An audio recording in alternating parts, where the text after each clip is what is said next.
Welcome everyone. In today's lecture we are going to see orbital perturbations. As we have seen that the Keplerian equations for planetary motions, three laws of Kepler's we have seen, and we have also derived the equation for orbits.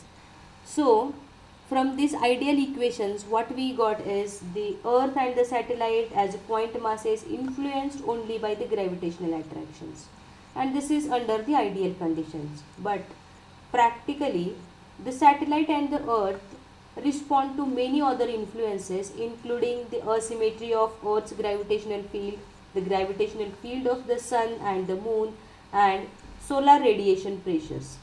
That is, for low earth orbit satellites, atmospheric drag can also be the important.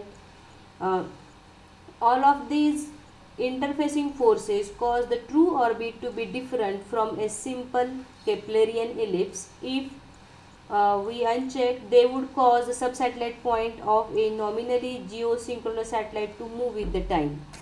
So, we are going to see here what are the other effects that will cause the orbit of a satellite to move from its original position or from the position where it should be. That is, theoretically we can say that one orbit, that is an orbit described by the Kepler, is ideal as an earth is considered to be a perfect sphere and force acting around the earth is the centrifugal force. The earth is neither a perfect sphere nor a perfect ellipse. It can be better described as a triaxial ellipsoid.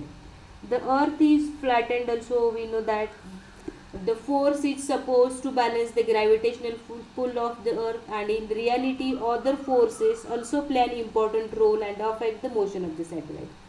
These forces are the gravitational forces of sun moon, also with the atmospheric drag. That is, the effect of sun moon is more pronounced on geostationary earth satellites, whereas the atmospheric drag effect is more pronounced for the low earth orbit satellites. The other influences that will cause apparent position of the satellite to change with time, and those causing longitudinal changes, and also that those principally affect the orbital inclinations. So the longitudinal changes, that is the effect that affects of the earth's oblateness, that is because of the earth is not a perfect sphere, not a perfect ellipse. The earth is flattened at the poles. The equatorial diameter is about 20 km more than the average polar diameter. The equatorial radius is also not constant, although the non-circularity is small. The radius does not vary by more than about 100 meter around the equator. In addition to these uh, non-regular features of the earth, there are regions where the average density of the earth appears to be higher. These are referred to as regions of mass concentration or mass cons. The non-sphericity of the earth, the non-circularity of the equatorial radius and mass cons leads to non-uniform gravitational field around the earth. The force on an orbiting satellite will therefore vary with the position. So for a low earth orbit satellite, the rapid change in position of the satellite with respect to the earth's surface will lead to an averaging out of perturbing forces in line with the orbital velocity vector. The same is not true for a geostationary satellite. A geostationary satellite is weightless when it is in orbit. The smallest force on the satellite will cause it to accelerate and drift away from its nominal location. The satellite is required to maintain a constant longitudinal position over the equator, but there is an additional force towards the nearest equatorial bulge in either an eastward or westward direction along the orbit plane. Due to the position of mescons and equatorial bulges, there are four equilibrium points in the geostationary orbit. That is, two are stable points and two are the unstable points. The stable points are analogous to the bottom of valley, and the unstable points are to the top of a hill. The satellite at an unstable orbital location is at the top of a gravity hill. If a satellite is perturbed slightly from one of stable points, it will tend to drift back to the stable point without any thruster firings required. The another term which is very important to know here is graveyard geosynchronous orbit location. As we seen, a satellite will have two stable points and two unstable points. If a satellite that is perturbed slightly from one of the unstable points will immediately begin to accelerate its drift towards the nearer stable points. And once it reaches this point, it will oscillate in longitudinal position about this point until it stabilizes at that point. These stable points are sometimes called the graveyard geosynchronous orbit locations. So we have seen the effects of the Earth's obliqueness on the orbit. Now the inclination changes, that is because of the effect of the Sun and the Moon. The plane of the Earth's orbit around the Sun is the ecliptic, and it is at an inclination of 7.3 degree to the equatorial plane of the Sun. The Earth is tilted about 23 degrees away from the normal to the ecliptic. The Moon circles the Earth with an inclination of around 5 degrees to the equatorial plane of the Earth. The various planes, that is the Sun's equator, the ecliptics, the Earth's equator and the Moon's orbital plane around the Earth are all different. A satellite in orbit around the Earth will be subjected to a variety of out-of-phase forces. There will be a net acceleration force that is not in the plane of the satellite's orbit, and this will change the inclination of the satellite's orbit from its initial inclination. So from figure we can see that how the inclination changes will be there, that is because of the effect of the different out of phase forces. As the Moon is closer to the Earth than the Sun, the acceleration force induced by the Moon on a geostationary satellite is about twice as large as that of the Sun. The net effect of acceleration forces induced by the Sun and the Moon on a geostationary satellite is to change the plane of the orbit at an initial average rate of change of 0.85 degree per year from the equatorial plane. We can see here from the figure that this is the Moon that is rotating around the Earth is rotating around the Sun, and this is our satellite.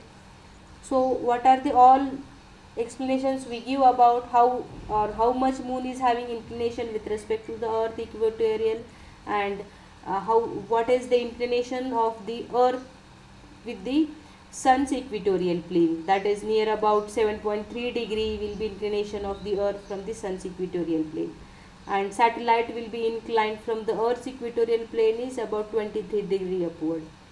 Okay, and with respect to the satellite, Moon is having 5 degree inclination. So these are some of the given inclinations. As Moon is nearer than the Sun, its gravitational force or acceleration forces induced may cause changes into the satellite's orbit. So that average rate is about 0.85 degree per year from the equatorial plane. So when both the Sun and Moon are acting in the same side of the satellite's orbit, the rate of change of the plane of the geostationary satellite's orbit will higher than the average. That is when both the forces and accelerations of the Sun and Moon are acting on the same side of the satellite, this average will get increased. That is, what is average is 0.85 degree per year change, that may going to increase. But when the both Sun and the Moon, they are on opposite sides of the satellite orbit, the rate of change of the plane of the satellite's orbit will be less than the average. That their acceleration forces will compensate for each other, and its rate of change in inclination will get reduced. So in the table there is some comparative study of data is given for the Sun, Moon and the Earth with their mean radiuses, mass, mean orbit radius and the spin period respective of Sun, Moon and Earth is given. Here the orbit radius refers to the center of the home galaxy, that is Milky Way for the Sun, and the center of the Earth for the Moon, and the center of the Sun for the Earth respectively. Okay. and we can see there are different spin periods for earth. One day is its one earth day is the spin period. For moon is 27.3 earth days, and for sun it is 25.04 earth, it will be their spin period. Now, as a satellite experience various perturbing torques that cause variations in its orbital parameters with time. These include gravitational forces from other bodies like solar, lunar attractions, magnetic field interactions, solar radiation pressures, asymmetry of Earth's gravitational field, etc. Due to these factors, the satellite orbit tends to drift and its orientation also changes, and hence the true orbit of the satellite is different from the defined using Kepler's law. The satellite's position thus needs to be controlled both in the east-west as well as the north-south directions. The east-west locations needs to be maintained to prevent radio frequency interferences from the neighboring satellites. In the case of a geostationary satellite, a 1 degree drift in the east or west direction is equivalent to a drift of about 735 km along the orbit. The north-south orientation has to be maintained to have proper satellite inclination. See, what we see here is east-west location need to be maintained to prevent radio frequency interference from the neighboring satellites, and north-south orientation is to be maintained to have proper satellite inclination, and 1 degree drift will cause a drift of about 735 km along the orbit. The orbit control is performed by firing thrusters in the desired direction or by releasing jets of gas. It is also referred to as station keeping. Thrusters and gas jets are used to correct the longitudinal drifts, that is in plane changes, and the inclination changes out of plane changes. So we are using the gas jets and thrusters to correct the drifts. In this figure we have seen that there is the geostationary orbit is given, and which is rotating around the earth. So from the center of the earth there is 1 degree rotation, or 1 degree drift will give us that 735 km variation into the orbit. Station keeping is the process of maintenance of the satellite's orbit against different factors that cause temporal drift. Satellite drift is typically in the range of 0.5 to 3 degree per day. Satellites need to have their orbits adjusted from time to time because the satellite, even though initially placed in the correct orbit, can undergo a progressive drift due to some natural forces, such as minor gravitational perturbations due to the sun and the moon, the solar radiation pressures, Earth being an imperfect sphere, etc. etc. The orbital adjustments are usually made by releasing jets of gas or by firing small rockets tied to the body of the satellite.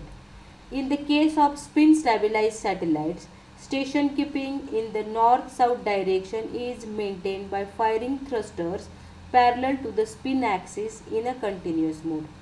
And for the east-west station keeping is obtained by firing thrusters perpendicular to the spin axis.